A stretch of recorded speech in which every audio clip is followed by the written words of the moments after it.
Welcome to the podcast, Rachel. I'm so excited to have this juicy conversation with you. Yes, Leah, I'm so happy to be here. Thank you for inviting me. Of course. So, I like to start every episode with hearing about your story. I'm so interested in other people's stories, just like in general. I'm curious and nosy. And I also just find like so much healing in hearing other people's stories. So, first, if you could take us through a little bit about your story with your relationship with food and body, and then we'll get into more like the financial therapy piece as like a part two of that question. Oh, I love that. Thank you. Yeah, I want to say off the bat, like, I'm very aware that I have this unearned privilege of being born into a white, thin, able body. That is the body I was born into.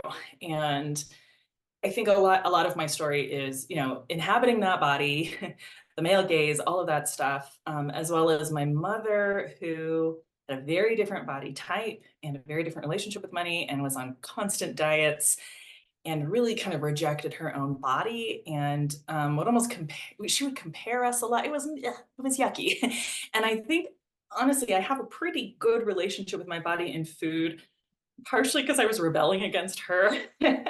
Like she was kind of such a mess with diets and stuff. So I very much saw it play out. I was like, first of all, I think it's kind of destructive, and also like I'm not going to be like my mother. So I think I've been kind of fortunate in like learning this lesson the hard way. I love food. I do. I really love delicious food, and I think the older I get, the more in love with my body I am. I'm the heaviest I've ever been, and I've never felt more grounded and good in my body. I've loved my 40s. I'm 44 now, and it's just really interesting. Each layer, kind of like I feel the strongest I've ever felt. I've had two babies, and I actually feel like the strongest and most embodied I've ever felt. So that's my relationship with body and food in a nutshell. It's so beautiful to hear you say that because I think so many people assume it's the opposite of like Yeah. as time goes on, you just hate yourself more and more until you die. And like it's what has allowed you to feel more and more in love with your body and stronger with age. That's a good question. I mean, I think it's my close friends that we're all aging together. And, it's not like it doesn't come with its, aches and pains, and you can't recover from a few drinks. You can't recover from a few drinks like you used to. Like I rolled my foot the other day and it's taking forever to heal. So it's like there are definite some things about aging. Like, oh, I can't bounce back like I used to. Um, so I think seeing my friends age around me that we've been really close since our 20s, that's been just gorgeous. And seeing my friends get more and more beautiful and embodied as we all age has been amazing. And I think just trying new things. Like I got into more strength training a couple of years ago, and that's been really personally gratifying. Mhm. Feeling like I have a very strong body, Mhm. and knowing that like I'm protecting myself for the future. Like that's been a really great experience. I think being in a I don't know, a healthy marriage, like a very accepting, intimate relationship has also been huge for body acceptance. And Mm. honestly, aging out of the male gaze. It's the best thing that has ever happened to me, where that's just like not part of my life at all. If anything, I dress for my girlfriends and for myself. And that shift happened, while having kids and stuff. So yeah, all of those things all together, I think. Mm. Hearing you say the line about watching your friends that you've known since your 20s, grow old together and seeing them get more and more beautiful, like literally choked me up because I'm in my 20s and it's like that's just seeing people you love go through life and like deepen your connection to them and your understanding of them and the layers to them as people. That's such a wonderful way to think about beauty. Yeah. Oh, it is. And like my friends, like there's smile wrinkles and oh, it's wonderful. I love that. Yeah. I'm And I seeing just one think of women are just so gorgeous as they age, Oh, and I it's love like that so like great. permission to think of it like that. Like you're Yeah. saying it so casually, but I think for a lot of listeners, it'll be like, whoa, that's an option. I'm seeing one of my best friends for dinner tonight, and I'm definitely going to tell Mm. her about that. Good do. I love it.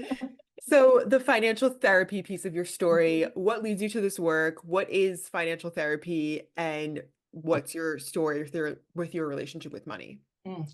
it's been a windy road as it is for a lot of folks.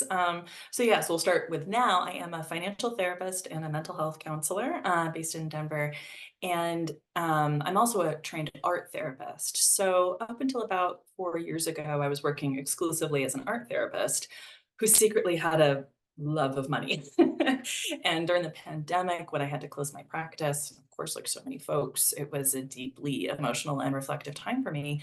And learned about this very small but growing field of financial therapy. I felt like I was handed this permission slip to integrate these passions of mine that had seemed like total different compartments. Like, oh, I like money and I like art, and never the twain shall meet. And I love therapy.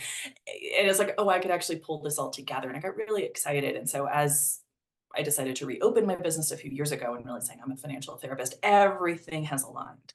So that's what I'll say for today.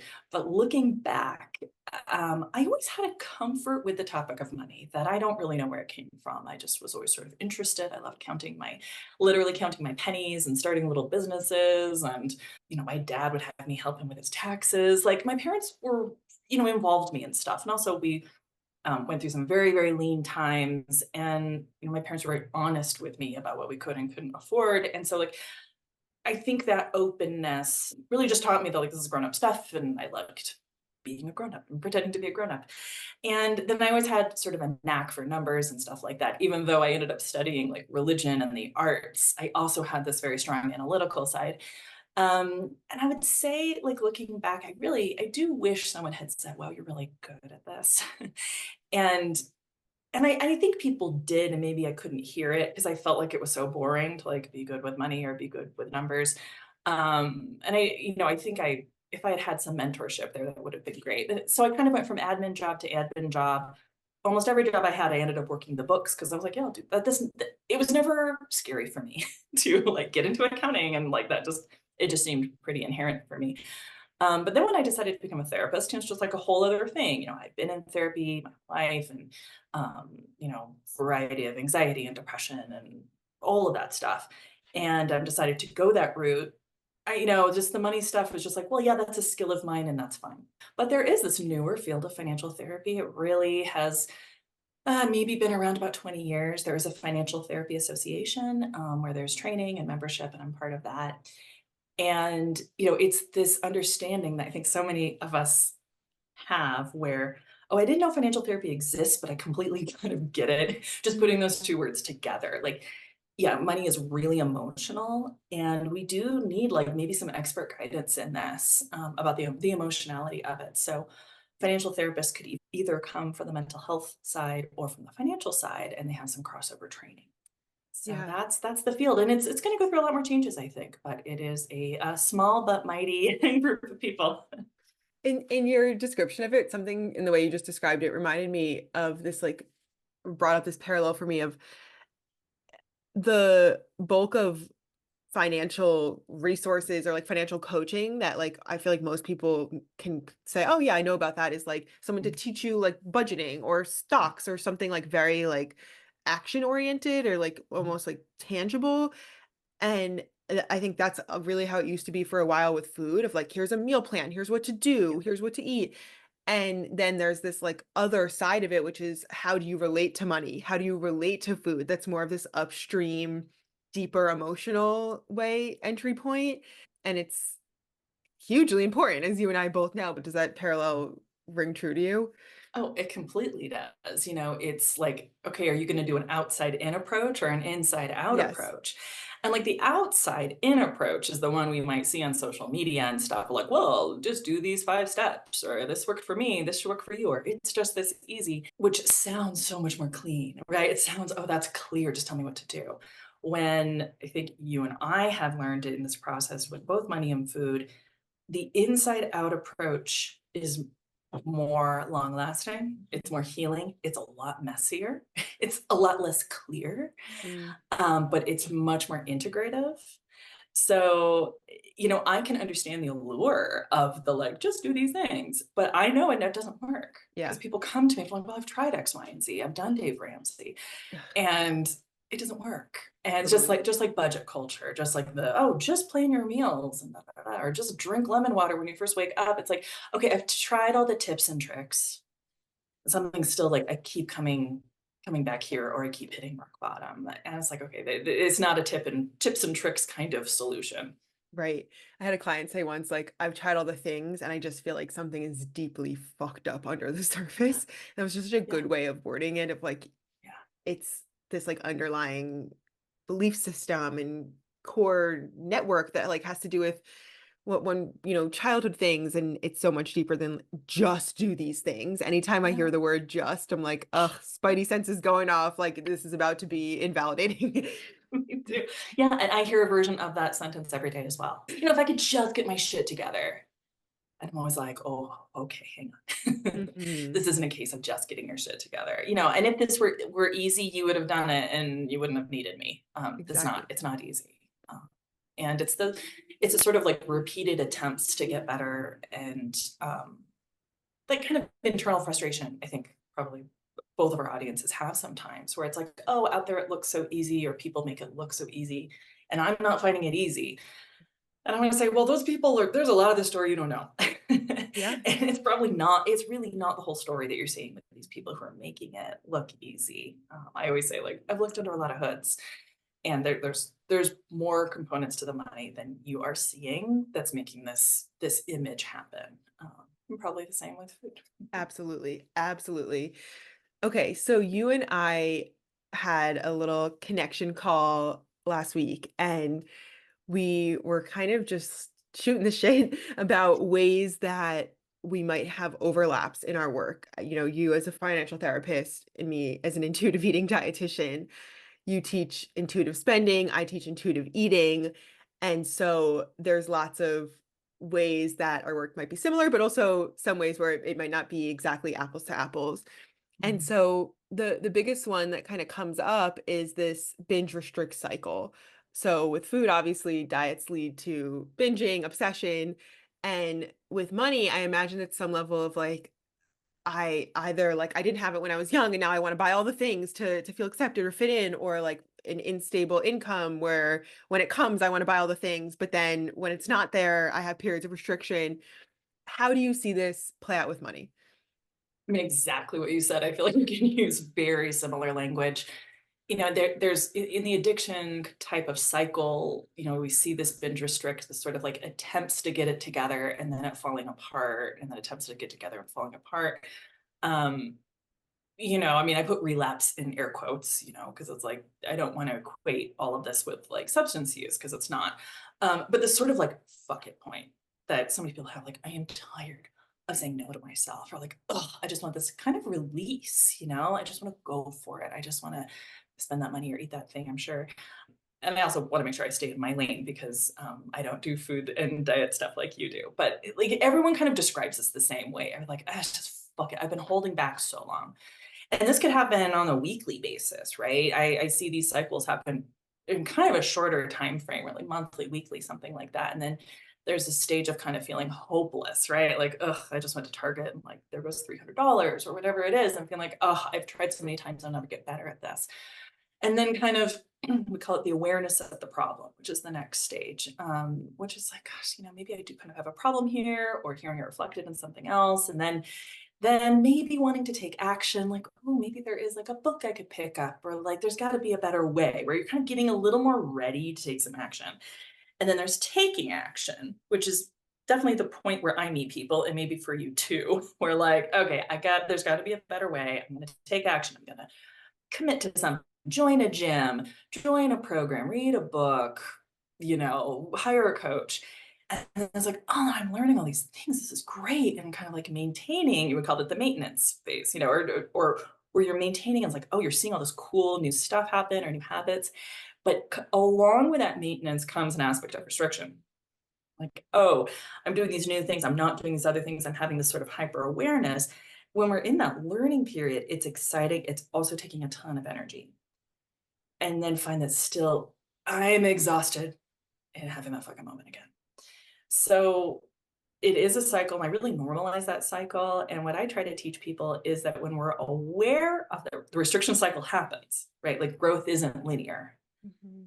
So you will struggle again. I really tell people that. Like, you will struggle again. You'll have a fuck it moment again. And I want us to prepare for that. And when we prepare for that and know that it is all part of the learning process, this model is called stages of change. Each point in this cycle is a stage of change. And if you're aware, oh, that just happened. Like, Mhm. oh, yeah, I have been trying to hold it together. And of course, I had that, like, that fuck it moment, throw it all to the wind. Oh, of course. And when you have an awareness of that, instead of beating yourself up about it, then you learn from each cycle. Right. Then Right. you And go along and, like, your next fuck it moment is maybe $100 at Target, not 3, right? And, like, that's all growth where it's like, oh, I stopped myself. Oh, yes. I I always like to say, like with food, healing your relationship with food doesn't mean that you never eat past comfortable fullness, but it's that the magnitude and the frequency of those episodes goes down.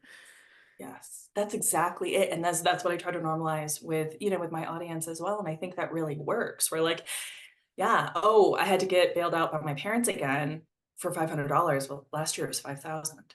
Hey, Mm, that's huge, right? This is yeah. huge progress, and instead of treating yourself with shame, to really feel that compassion, like, I am learning. This is a tough thing to learn, right? I think with both food and money, these are like high reward experiences we have on literally on the daily. Like, we're interacting with food and money hourly. So, like, you have a lifetime of habits that you are, examining or trying to change. And it's just not going to be like, oh, that one tip and trick is just not going to do it. It's going to be a messier process. Right, right. So it's a cycle and it gets better with time, but it's not this like perfection and it's Mhm. immediately, snap your fingers, poof, this isn't an issue anymore. So with the binge restrict kind of comparison with money and food, I listened to this podcast episode a little while back on Virginia Soulsmith's podcast, which it was titled "Is Budgeting a Diet?" And I'm curious your thoughts on that because we know that restriction leads to the fuck it binge moment. So when it comes to money, what do you think about that? I mean, I think there's so many roots that are similar. It's also very rooted in white patriarchy and very much like, these white guys in position of privilege and power, they maintain a diet and flaunt it. They're good with their money, quote unquote, and flaunt it. And so there's this sort of implicit standard that's very much centered on white maleness that I think a lot of us are really trying to undo, and I think a lot of us they're seeing the diet culture, seeing the budget culture. Wow, the language is so similar, right? Mm, It's this like the words we have around willpower and the words we have around mindfulness. And I think because it's like, oh, we'll just do this plan. And it's about restriction and it's about discipline, right? All of these words are ones that, like, if I think about the way I learn or the way I have changed things, it's never really been through the words like discipline and restriction. That has never really taught me much. It's maybe been a thing I've tried out, but like that hasn't caused any meaningful change. What's caused meaningful change for you and me? Like intimate relationships. yeah, Oh, self-compassion. self-compassion. Yeah. Yeah, Yeah, shame is not a motivator and it's not. what we were talking about before with those cycles, it's like if you have the impulse spend at Target and after you are like, what's wrong with you? You're such an idiot. Or Yeah, in my work, it's like if you have a binge and same language, what's wrong with you? You're such an idiot. I can't believe you did this again. yeah, That makes you want to shove the experience under the rug and not look at it because it's so shameful. And then you can't learn and grow from it versus, ooh, that didn't feel great. That wasn't aligned with our values, or our body doesn't feel so good right now. Okay, like that happened, noted. Then you're actually able to store it. And the next time you're able to draw on it and pull that file and be like, what happened last time? How did this feel? yeah. Versus a shame-filled experience. Like I think of that movie Inside Out. Have you seen it? Oh, yeah. Okay. And like when like sadness touches the memory, it gets turned blue or whatever. And it's like when shame touches the memory, it's like changed to color. We don't want to like interact with it because it's so painful. Yeah, and then if we reflect on that episode with compassion and and also not alone, I think that's another aspect where, like, both of these fields really benefit from having, like, compassionate relationships, where, like, okay, then it's coming up again or the target moment, and you kinda watch yourself or you feel it build up. like, "Oh, here it comes," and then it's like, "Oh, that's so great." When I hear someone say, "Oh, I kind of felt that happening," or like, "I almost watched myself do this thing," it's like, "Okay, now we're having an internal dialogue where instead of, yeah, shoving it under the rug, I'm gonna work with this very human experience. And like, how could I work with myself in this moment? Oh gosh, am I just like really needing, am I needing some love right now? Or did I really have a shit week and I need some soothing? Is that really what's going on? Instead of like, I'm a garbage person, right? You're absolutely not. And I think, yeah, when a lot of folks want to change these habits, like, oh, well, just never again. I'm just never going to do that. And I'm like, no, That's the like, all or no. nothing mentality. Yes, it's Yeah. the all or nothing stuff. It's so destructive and it just doesn't allow room for learning. So you talk about in your work this want beneath the want. Is that the wording you use? Yeah, that's Yeah. it. And I see that as such a parallel with food too, of like, going to food to try to actually solve another unmet need or core desire that's happening under the surface. And the parallel being, going to Target to try to get something that isn't actually the items that you can find there, but it's a feeling or Mhm. an emotional need. How do you walk folks through this when, they start realizing, oh, Target actually fills my need for novelty or a release or I don't know, just reprieve from life. Once they notice what they're actually needing, what are kind of the next steps in that process? Yeah, I think it's often like listing those things out. Like, what if I am pursuing beauty? That thing is beautiful. I love beauty. A lot of the folks who come to me who like identify as impulse spenders, have a great taste. And I really like to normalize that. Like, you love beauty. Maybe you love beautiful things around your house. And that really reframes it of like, oh, stop buying, throw pillows. It's like you love beauty in your house. And so, finding these like deeper themes of identity and values, yeah, it's often beauty, connection with others, right? Like buying that concert ticket that you truly can't afford, but to be part of something. It's often like that, the social stuff, where it's like, you know, did you want the concert or did you want to have a high key experience with your friends, Mm, right? And so, yes, you could buy a ticket for that, or you could host a potluck. Like it's an option to meet right. that need, right? Creativity, identity, self-development. I hear a lot like, oh, I bought all these, self-paced courses I've never finished. Well, what the want beneath the want is you really want to change some things in your life. That's a wonderful value and an existential theme to follow. So once we identify that core theme, it's like, okay, let's brainstorm all the ways you can meet that need, with shopping being one of them. Yes. One of them Yes. of a kind of a menu, right? I've talked with someone who like felt themselves going to like their usual kind of impulse spend and identified the want beneath the want, that it was being part of things, and joined like a hobbyist group instead, right? What a cool way to follow that impulse, not deny, not restrict, but go towards what really we're wanting is some identity and connection. Absolutely. Yeah, this is really so aligned with the way that I talk about the emotional eating piece of like, okay, often emotional eating happens at night. So it's like, okay, what happened in Mm, your day? What were you just needing the food to give you in this day? Was it connection? Was it comfort? Was it a release? And I love that you use the word menu because I say the exact same thing with my mhm. clients of like, yeah, food is one of those things. Like it really can give you some of those things. Connection, Yeah. like it can bring us to memories of childhood or our loved ones cooking for us or whatever it is. And it can give us a release or a distraction, Mhm. whatever. And there are so many other things that aren't food and aren't going to leave you feeling physically sick that can give us those things, Yeah. whether it's calling a friend or watching a documentary if you're looking for intellectual stimulation or, whatever Mhm. the many things that could be on someone's menu are. And I think even just that language helps people see of like, oh, I'm not crazy. Like I'm Oh, drawn to this for a reason. And it's so human to want to use food or shopping to fill that deeper desire. it's deeply human. Oh, nighttime, I'm with you. It's one client or a member of the Money Healing Club, my support group said, "Oh, 8 a.m. me makes very different decisions than 6 p.m. me." And sometimes you feel like, "Oh, I'm a crazy person because I'm all these different people in a day." And it's like, first off, we all are. But when we're exhausted at the end of the day and with modern life and all of its demands, sometimes you need a win. Yes. And it's like, okay, I don't have maybe a win, or I'm feeling ineffective, or X, Y, and Z stressors happen. But if I put $10 in this thing, I know I'll get this thing or experience back. that's sort of like a level of certainty that we don't Yes. get in a lot of aspects of our life. So I really could understand it's like if I'm feeling ineffective in my life, I could be effective in that thing. And in that moment, the logic is so clear, right? Yes. The logic is so clear. I mean, I've definitely had days where like that latte or that milkshake saved my day. I Yes. needed to feel effective in that moment. I needed someone else to do something for me. And I needed someone to make me that ice cream or whatever. And I'm okay with that. But also like knowing I'm needing a win right Right. now. Okay. Even It's a good moment to pause. and there's even the part of this that's the known outcome of when I buy a milkshake, it's consistent, it tastes delicious, Yeah. I feel certain happy emotions. And with my clients, I see, I know I'm about to binge, but when I binge, I can consistently predict the outcome. And even though it's not a Yeah. pleasant outcome, it's known and the comfort It's of the known, reliable. yes, can be Yes. soothing, even if it's like not actually supportive. Right. And in the moment, the logic is so clear. And it's often when, I talk a lot about just nervous system regulation and how often are we experiencing pleasure in all of its forms, kind of building up the padding, throughout the day, because let's face it, yeah, like we're facing a lot of stressors, from a micro Yes. level to a macro level, and it's gonna wear you down throughout the day. So it's like, okay, let's look at the protective aspects of our lives. So I have my clients do like a pleasure practice.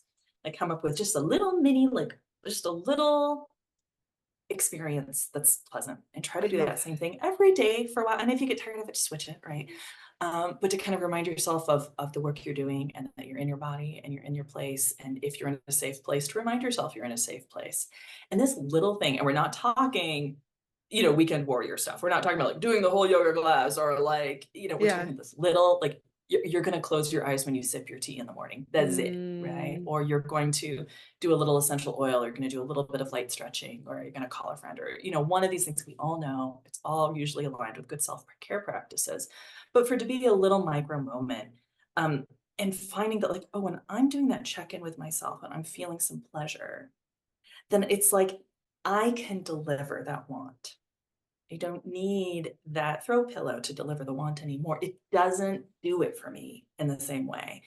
And this is also how this is the long and winding road, because I would say it generally takes about 6 months in my work. I don't know about for you, we're like, "Oh, I genuinely didn't even want that like I mm, used to."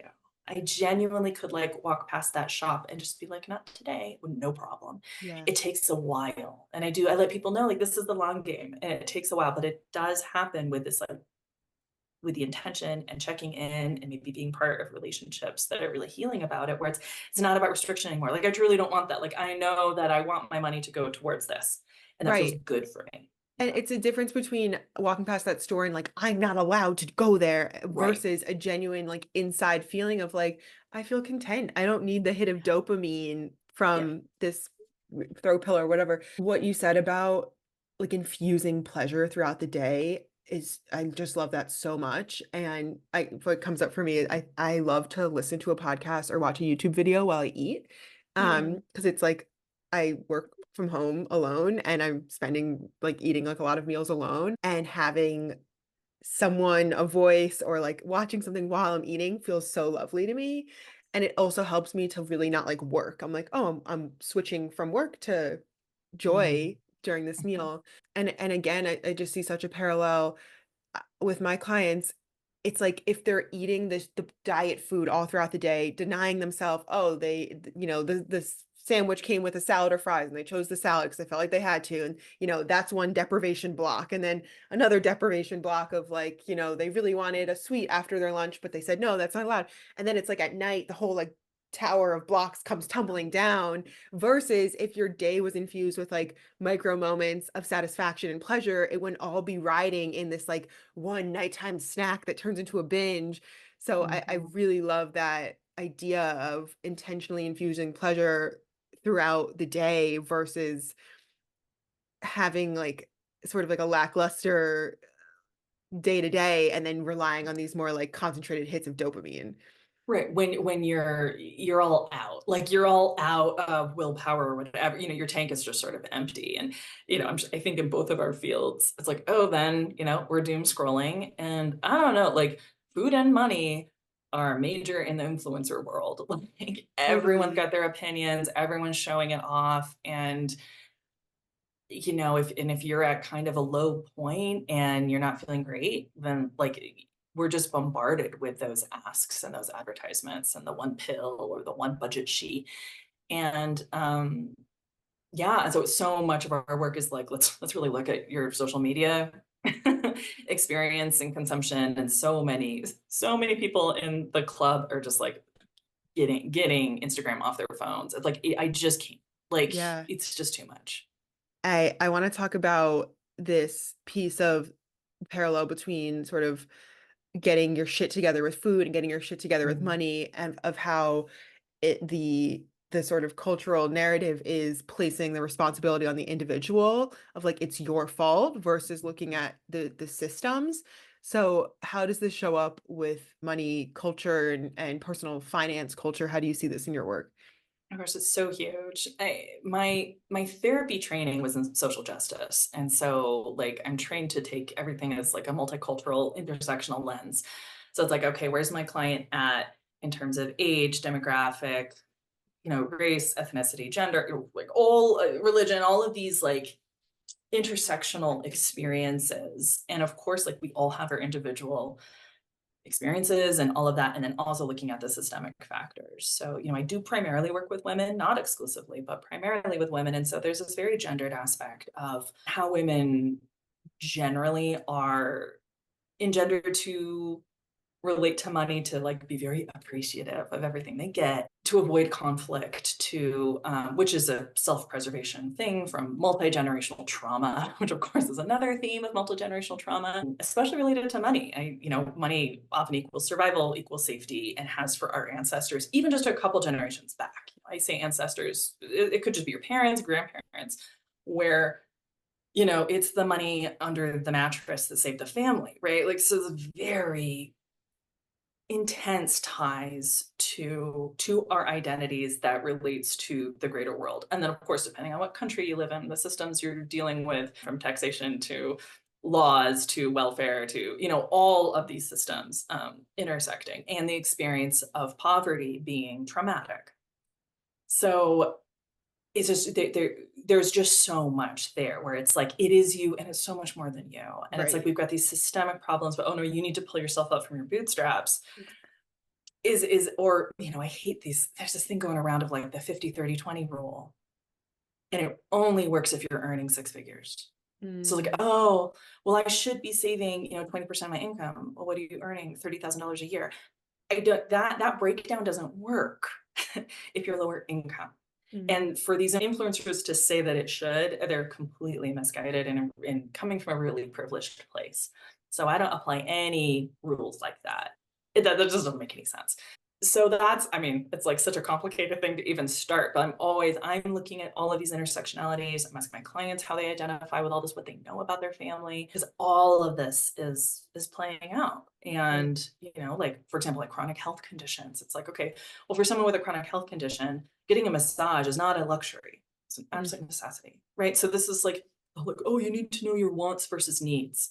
You will not hear me say that, mm, because a want will feel like a need given a certain individual's experience, and vice versa, right? Like that's not helpful. That's again this whole restriction thing where like given where you're at, this might really be the thing, right? Like getting that new TV, so that your children can be home safe. Like that's absolutely a need, not a want. So I'm always like looking at, I also, people generally know what they should do with their money.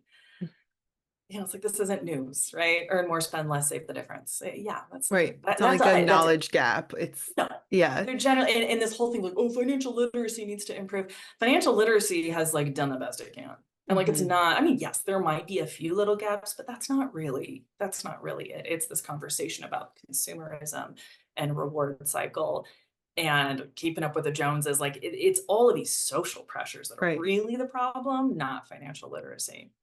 I think about that with nutrition too. It's like, okay, we Yeah. can learn all the facts of like what's a carb, protein, fat, fiber, but like that doesn't change the emotional relationship to food, and it doesn't even touch it really. And the piece about, well, just pull yourself up by the bootstraps and figure it out, like Mhm. have discipline, that kind of like voice that feels so like patriarchy and like just Mhm. shameful. is so prevalent in, the diet world too of like, "Oh, the diet didn't work. Well, it's your fault. Yeah. Figure it out." And it doesn't look at any of the factors. Well, I mean, one, diets are literally made to fail. Or budgets. So are budgets. Yeah. So can you say more about that? Yeah, I mean, you know, I'm not necessarily pro or anti-budget. I say it is a tool. It's a tool. If it works for you, great. We're gonna find the tools that work for you. Some people like really work well with a budget. Great. It's such a small part of the work. There is like with money, certainly like being aware of like what are your monthly obligations, what are your yearly obligations. A lot of people like don't think about that. Like, oh, I blew my budget. Well, what do you think happened? Like, oh, well, my dog had to have emergency surgery. Well, yeah. So if you have a pet, we do need to like allow money for that because that is going to happen every month. Like there are going to be things that happen in a cycle that you can't quite anticipate. But if you were to really back up and look at your life, like pets are a big one. Yeah. If you have pets, you really need to set aside quite a good chunk of money for that. I think pet owners would understand that, and because you never know when that's going to happen, and it's going to be an emotional expense. So, Yeah. like I definitely have a lot of pretty realistic, let's look at a spreadsheet, let's look at your bank account, just to help sometimes get a really clear picture. So often it comes down to this is not a spending thing, this is an income story. We all know the cost of living has just like increased so much in the last 4 years. Generally, our wages have not. And so it's often like, you know what, like, sure, maybe there are a few things you could cut out, a few subscriptions you can cancel. Great, do it. But if there aren't major lifestyle changes that you want to make or like at hand, you got to pursue income. Mm. And so that's often part of the story where like that gets left out because we talk about spending so much when we have three other parts of the story, which are income, debt, and savings and investing. So it's like spending is like the loudest. It's like the stuff we see. We see people go on vacations. We see people wear these clothes and all this stuff. But like there's these three other components that we just don't see. And that then sometimes we're not even focusing on. And I've had such a healing conversations with people that like, oh, I thought I was shit with money. I just don't earn enough. Mm. Oh my And God. that Yeah. is often not communicated, but like, oh, the 50-30-20 rule, like doesn't take into account, yeah, not if you're making minimum wage. So those are sometimes like the real normalizing thing where also like my feminist perspective is like, we got to get you more money. And I will do everything. I love reviewing a resume, looking at jobs, not a huge fan of like side hustles because we get burned out, but like that, like, keep everything as it is and pursue income. So, sorry, this is like a long-winded story. Like that's the usefulness of a budget is like where are your money obligations going? Often people are like, where's all my money going? It's like, well, let's find out. There, it is just actual data. Hmm. We can find that out. Also, are we accounting for all the incidentals, all the things throughout a year? Brakes on the car, stuff like that. And then we get to a number of like, what is your living wage? And does your income meet that or not? And so then it's like, oh, those are the levers we can play with. And yeah, it's a process. It is just a process. But the more we can have those like loving conversations, I'm wondering for you, Leah, you're talking to people like, well, do you want to talk about what you ate today? Like, sometimes, yeah, this is the first time I've told somebody about like what's Yeah. really going on. And just that process of sharing, like, this is really like, oh, I'm sending, money to my niece every month. Oh, I've never told anybody that. It's just like these examples of like sometimes this shame-filled stuff that's been under the rug.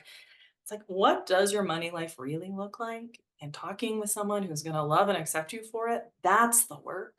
Like, I Right. don't care so much about the spreadsheet, but that really is the work. Oh my gosh, so much healing just Yeah. happens in this space where you're Yeah. sharing this part of yourself that like not many people are asking you. Who in your daily life is like, how's your relationship with money? Like, how's that going? How's your relationship with food?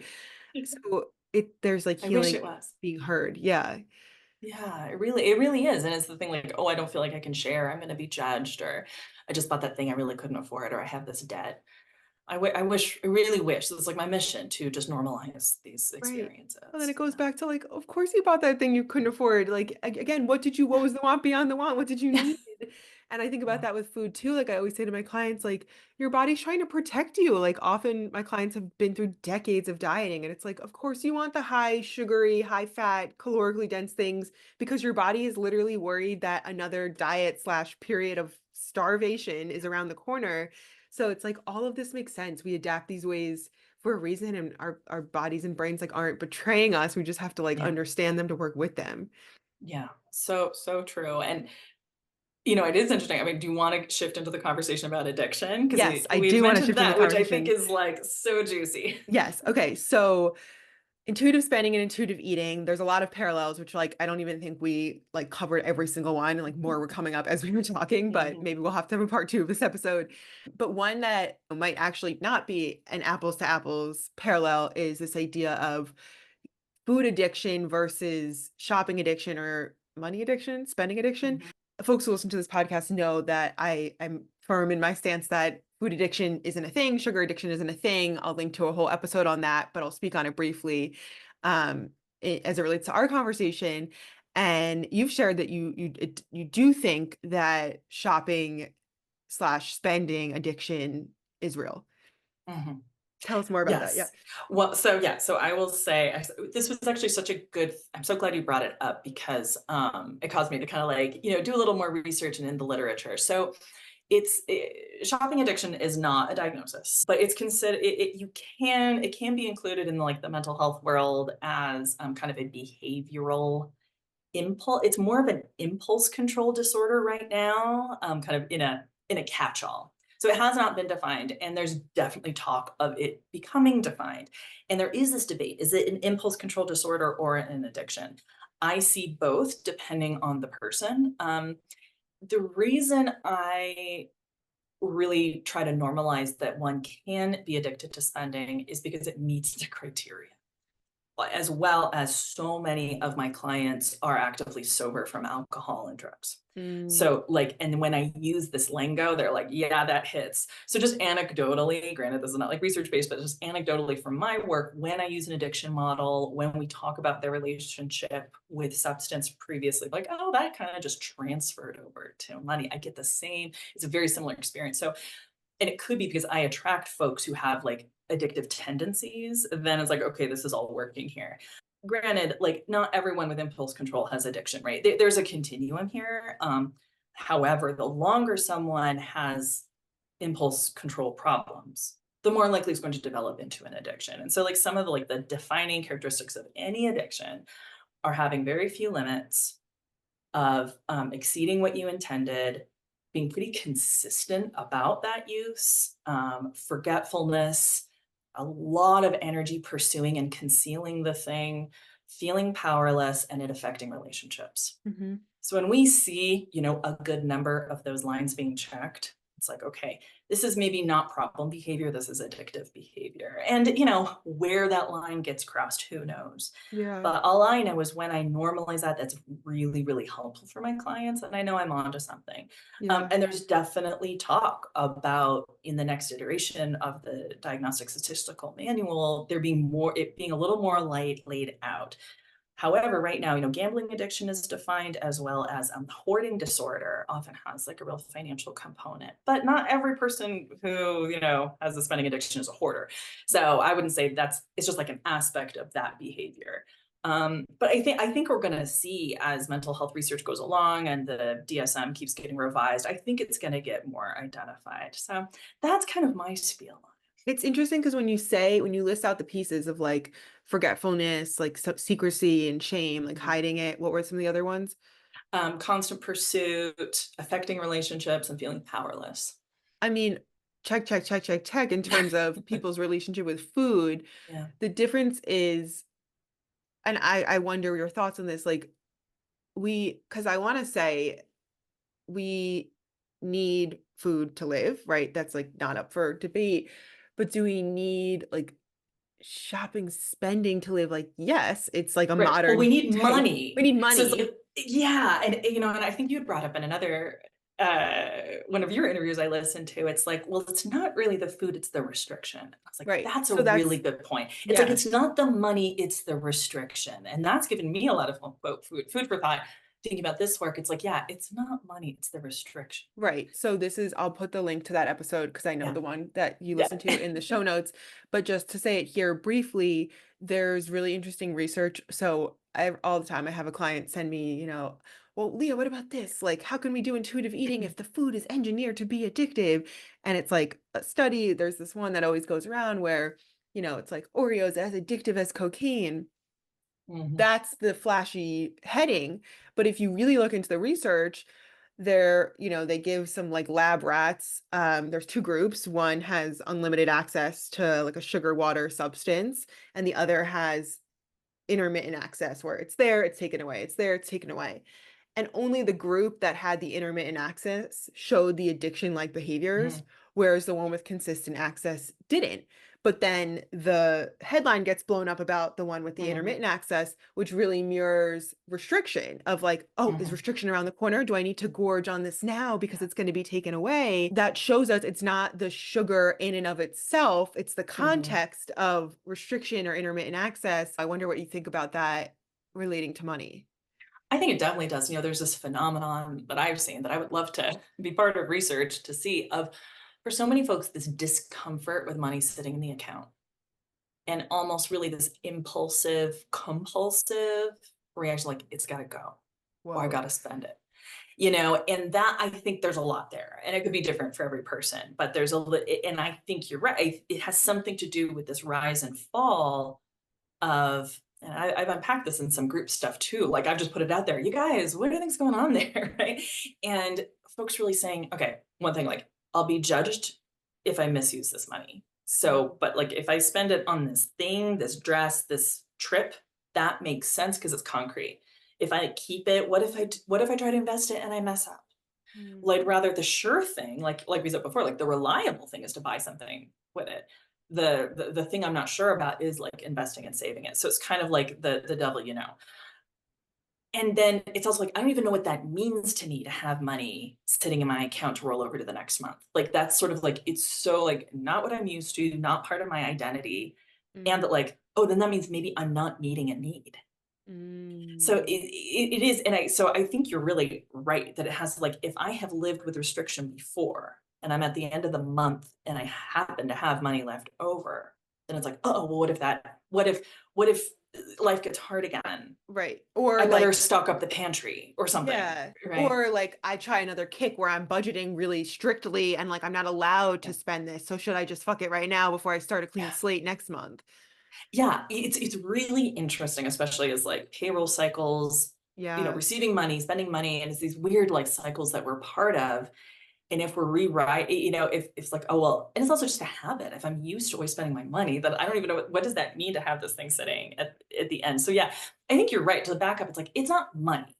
It's this roller coaster of relating with it and this inflow outflow. And like food, like we're relating to this so often to meet our needs, right? It's Right. inherent. Right now, money is the way we meet our needs. It just is. Right.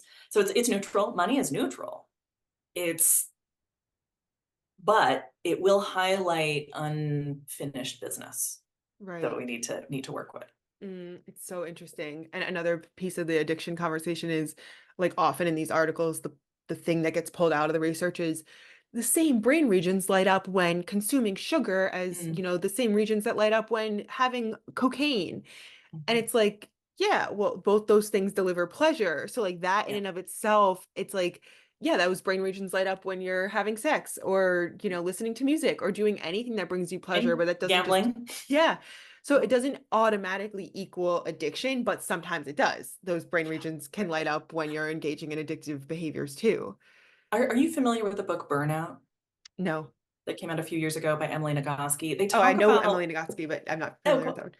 It's quite good. It's about the stress cycle. Like, okay, we can't avoid stress. Stress is going to happen. This is evolution. But what human beings probably used to have much more of is a completion of the stress Yes. cycle. And so spending, and I'm wondering what you think about food, it's a false completion of the stress cycle. Yeah, right. Whereas, yeah, I'm having one of those moments where I can't remember where I just talked to someone about the stress cycle. I think it was an interview on this pod with Hannah Husband, who talks about movement and how Mm, exercise is a way of completing the stress cycle because you're like yes. moving that energy through. And yeah, I think food very well could be, even if it's just that the binge makes you really, really stressed and anxious, but at least you kind of got that out. Whereas there's like other quote unquote like healthy stressors, with meaning just like ways that feel more supportive Mhm. to feel those emotions, like movement or like venting to a friend or to like work through Yeah. the cycle. So yeah, I think that's an interesting point. There's definitely Something something there. there. It's like, Yeah. the adding to cart, the dopamine hit is definitely there. And like, I try to reframe dopamine just like you do with this sugar stuff. Is like dopamine is just like supernatural. Like it's just like, not supernatural. It is a natural aspect of us getting our needs met, of the satisfaction of acquiring the destination, of us acquiring the hunt or whatever. Like it's, we wouldn't survive as a species without dopamine. And, those folks with ADHD are deficient in it. And so they're going to seek that dopamine behavior more. But we all have dopamine. Like this is not just an ADHD thing. And so Yes.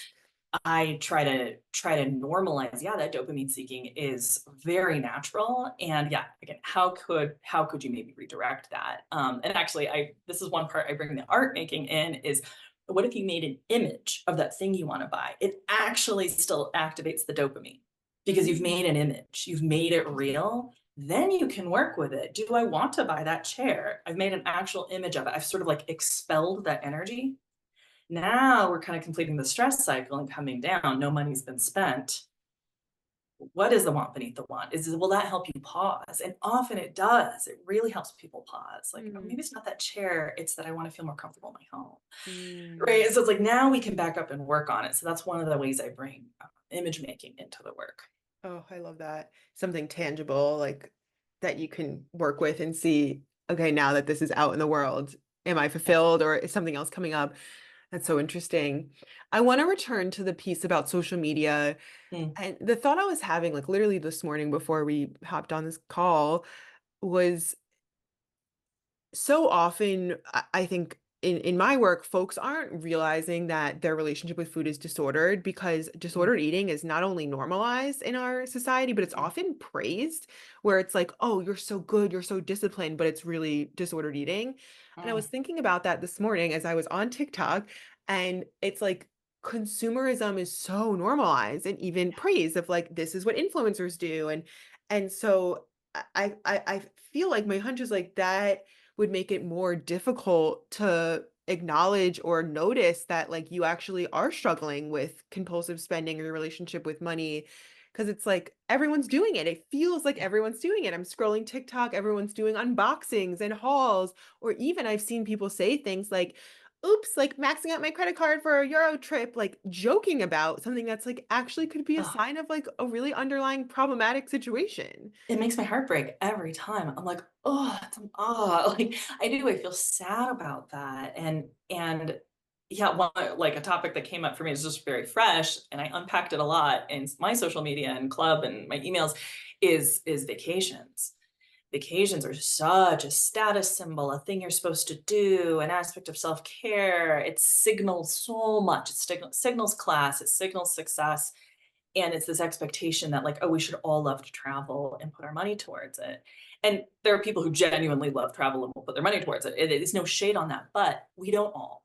Hmm. And when I started normalizing it, a lot of people were like, I don't value travel anymore like I used to, or the pandemic changed it. I love being home now, or like the cost of travel is just beyond what it's worth for me, Yeah. and feeling really counterculture to have that opinion of like everyone's like, oh, what are you going to do this summer? Are you going to travel anywhere? Right? Everyone says Oh, that. Even I've, it's like yeah. this conversation topic. And I just took my family on a big road trip, and it was needed and it was good. Was it worth the genuine heap of money we put into it? I don't know. Like it Yeah. was fine. It wasn't a disaster. We got some great pictures, but like I put in this email, like not pictured sibling rivalry, spilling pickle juice in the luggage. Like, I just don't know if it was all worth the really incredible ticket price. And it's not about travel hacking and points and stuff like that. It's just like why there's this standard of especially travel because it's so visual, it's so on social media. And to like actually saying like I don't really want to spend my money on that even if I had it. This feels like a very quiet thing that we can't really like normalize and Mm. say. So I don't know, that's my kick at the moment is like Yeah, normalizing not loving travel. I saw that in your emails or like your newsletter, and Yeah, I think about like I'm someone who really deals with anxiety and like disruption to routine like that and being like far from home sometimes makes me feel untethered.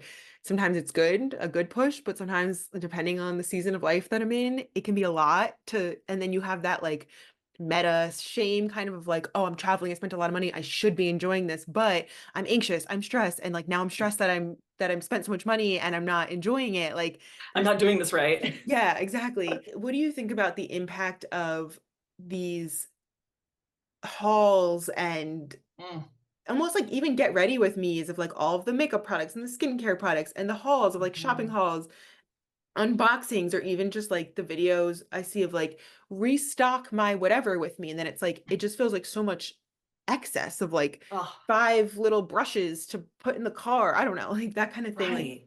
how do I you mean, just think? like you said, it's the consumerism, and there's often a point with my clients, both one-on-one and in the club, of like backing up and looking at this, right? Or feeling like, Yes. oh, if I just had that product, that experience, that whatever, that like my life will be complete, because it's literally what's being told to you, Yeah. right? And these influencers are so good at it, right? Like, my life was a mess until I did this one thing. And like, wait, my life's a mess too. Like, it's just speaking. I mean, in the lingo of marketing, they talk about pain points. Yeah. It's like literally the knife is getting twisted every time you watch these things. My pantry doesn't look like that. My closet doesn't look like that. Mm. And it speaks to the like middle schooler in all of us who doesn't fit in. I don't know, who I'm still very good friends with, my inner middle schooler who definitely didn't fit in. And I think that, I wonder if you relate with this.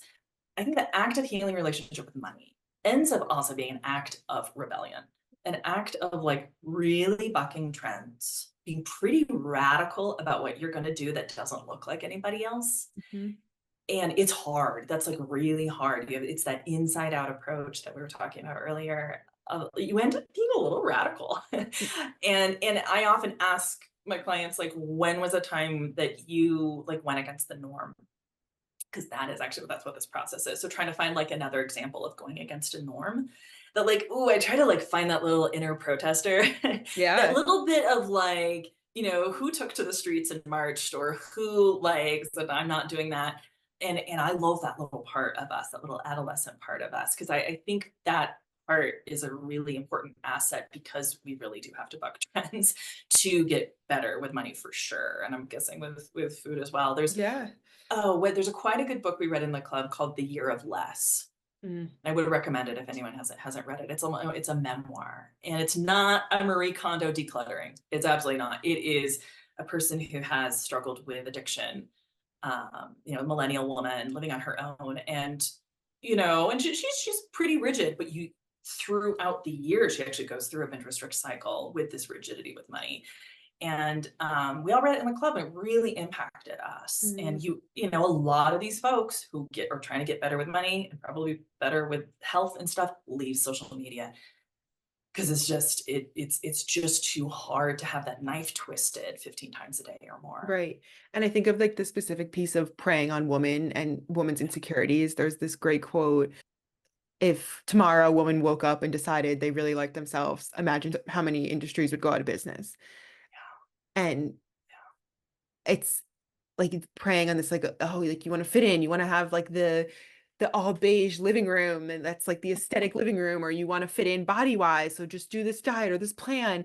And that's such a effective way to market because like it's such a core desire for all of us to fit in. But Mhm, I think in this work often what my clients realize, and it sounds like yours too, is that is only temporary and surface level of fitting yeah, in. It's not the deep, like, yes, like, ah, I mhm, feel at home in my body. I feel at home with my values and living through my values and living in, in alignment with the things that feel good and true to me, not these like values that mhm, were handed to me by consumerism culture or diet culture. Like mhm, I get to say unsubscribe or subscribe if I'm mhm. conscious of it.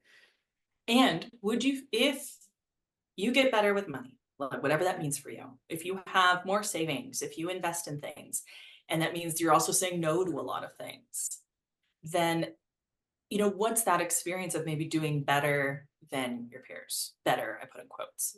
There's also like that's an act of rebellion too. I have a controversial opinion. A lot of women I see over donate, over contribute in a way that is beyond their means. Another social pressure. But like, yeah, there's a lot of injustice in the world. And those of us who have our eyes open know that. And then we over donate. And, I think there's some really complex conversations going on there Mhm. where I think women are really, diminishing their future with their money because of donating now because of all the need. And of course there Yeah, is. I don't have an easy solution, but I do see this happening where if it's that's not interesting. spending, I do think some people are really over contributing in a way that like puts them in a pretty tough place financially. Right. Yeah. And we have to be resourced ourselves to have Yeah. like longevity and sustainability with doing social justice work. I want to ask you two questions that I ask everyone who comes on the show. And the first one I usually ask folks, what's your biggest diet culture pet peeve? I think for you, I'd rather kind of shift the question to what's your biggest kind of like budgeting money culture pet peeve? Mm. I think kind of what I talked about earlier, they're like, well, if you just save 20%, these convenient numbers that absolutely ignore context. I find those incredibly damaging. Mhm. Um, I think that's my biggest pet peeve, Yeah. and I really only see the white guys talk about that. Sorry, but I do. Yeah, and I will tag on to that the moral judgment about consumer debt. That's a Mm, real pet peeve of mine. Where for often, if someone is carrying some debt, it's usually because they had to use it in lieu of an emergency fund. yeah. So for someone who doesn't have an emergency fund, you're going to use credit for your emergency fund. So I really try to normalize the experience of credit. But it is a tool. It's a tool of money. And if you don't have the emergency fund, often there's some story of survival with debt. So those two things, these broad-based percentages that absolutely should not apply to everybody, and the moral judgment about debt. Yeah. Those definitely irk me too, even just learning about those from you. Mhm. And the second question that I like to ask everyone, we talk about the opposite of all of this, like prescriptive and restrictive ways of relating to food, money is more like mindfulness and intuition based. Mhm. And I think the word intuition is so loaded. So I love to ask, what does intuition mean to you and how do you experience it?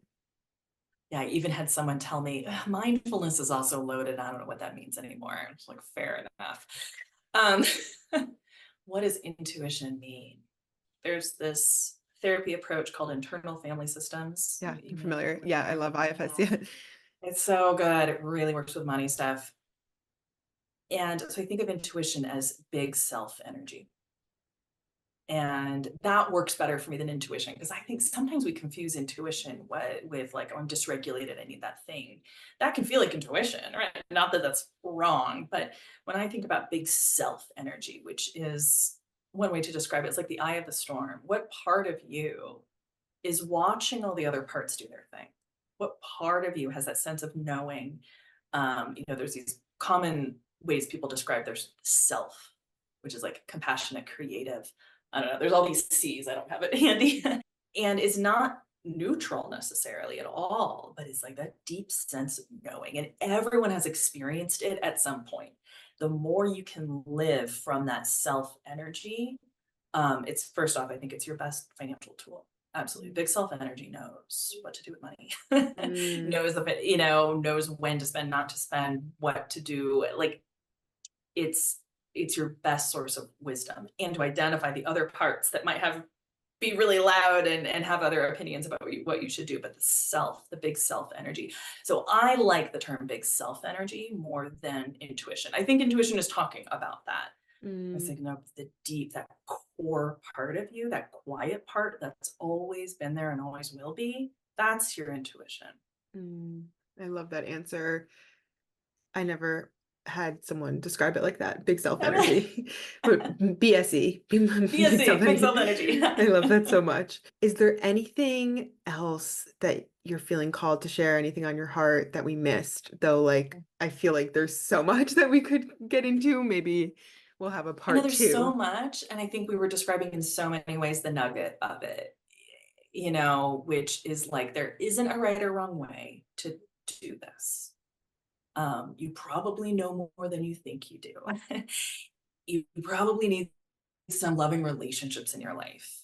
Often I'm telling people that they're doing better and they know more than they realize. They're maybe been dealt a shit hand and are really coping very well.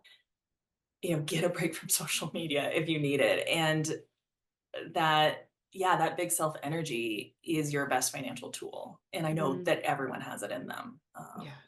And I think it's the fight of our times. And I think everyone has a right to have a loving conversation about money. Such beautiful words. That's my thing. I'll end on that. Thank you, Rachel. I guess something I'm feeling called to add to this conversation to make it feel complete. We're Mhm. talking about social media and just, noticing this stuff in the world as such a valuable first step that really requires a little shift in attention. So, with my clients, often when we start talking about this stuff, they're like, whoa, that's diet culture and that's diet culture and that's diet Yeah. culture. I'm like, yes, yes, yes. And then with this work, even just noticing of like, oh, like they're preying on me to try to get this because it's selling me on more than just the throw pillar. It's selling me on belonging and acceptance and whatever. Just even noticing it, it's like cracking the code and seeing behind the scenes can help it take away some of the power because you're like Mhm. pulling back the curtain and like, oh, I see why I want this or why I'm feeling this way, and that just like demystifies it a little. Oh, you know what sends me through the roof? The Lowe's slogan, Lowe's Home Improvement, never Yeah. stop improving. Mm. I'm like, It's like you're fuck always you, on the man. wheel. Yeah. Never stop. It's the hedon. They're like, basically, be on the hedonic treadmill with us. Yeah. Ooh, that's Is that interesting. horrible? That's so interesting. Yeah. Ooh, I'm gonna look Yeah, so out for those notice kinds of it words. everywhere. Oh, yeah, I was at my favorite drive-through the other day, and they had a sign in the window that said, "Bacon. For a moment, all your problems went away." Yep. I was like, Totally. "That's a sad thing to say." Yeah. And extremely powerful advertising. Yeah, send them to us, you guys. If you see them, like, out in the world, diet culture, budget culture, like, all of that, like, instant gratification, consumerism, like, it is in our face. It is not Yes, subtle. Yeah. totally. So where can people stay connected with your work, learn more about your offerings? Where can people find you? Love that. Come to moneyhealingclub.com. I have a free 7-day mindful spending challenge that comes in your email. We have a club, it's a low cost support group. Everyone is welcome. And I am still on socials, debating if I'm going to stay there, but that's all at Money Healing Club. Awesome. Thank you so much, Rachel. I have loved this conversation. It's the most the wheels of my brain have turned in a while since like having, a lot of the intuitive eating, talking with dietitians. It's great. And Me too. at a certain point, I'm like, I'm craving these more like interesting intersections. And I've just Mhm. loved exploring this with you. Yeah, and it's come up with my clients a lot, like, well, food and money, and because that's not my wheelhouse. It's so fun to talk with someone who's niched into this and is such an expert. So, yes, I hope we will stay in touch and have more Yes. stuff to come. Thanks, Rachel.